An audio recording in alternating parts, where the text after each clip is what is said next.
Hey guys, welcome back to Help Click. In this video, I'll be showing you, or we discuss with you, how to transfer GCash to PayPal. But first, check a special offer in the description. So, let's get started. So, if you want to transfer from your GCash account to PayPal, well, there are a few things that you may want to know. Now, the thing with GCash here is they have what we call a GCash card.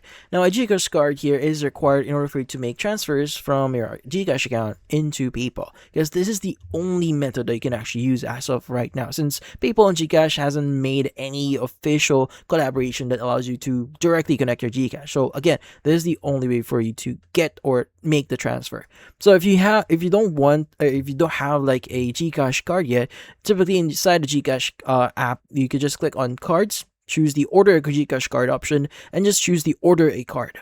Now from here, just choose the send me a card option and just review information. Fill out necessary details if needed, and just click on the pay option to finish your order. Now, typically, if I'm not mistaken, it costs around like 250 Philippine peso to get one. So that's 185 for the actual card and 65 peso for the shipping.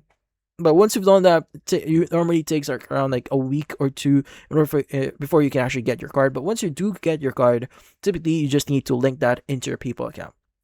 Now, in here, you want to go and just choose the link a card inside PayPal, inside the wallet section, and just provide the details for your card number, expiration date, and also the CVV at the back of your card. Once you've done that, you want to go and click on link card.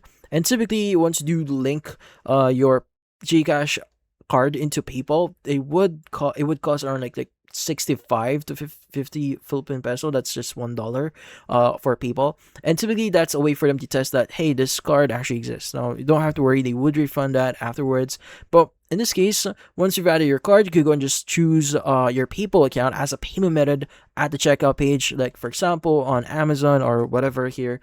And typically, as long as you choose PayPal, and also if you select your card, so just make sure when you select your card, you need to make sure that you actually set this as your preferred card when paying online, so that you'll be using that every time. So yeah, so in this case, that's about it. So if you found this video helpful, hit the like and subscribe button and watch our next video.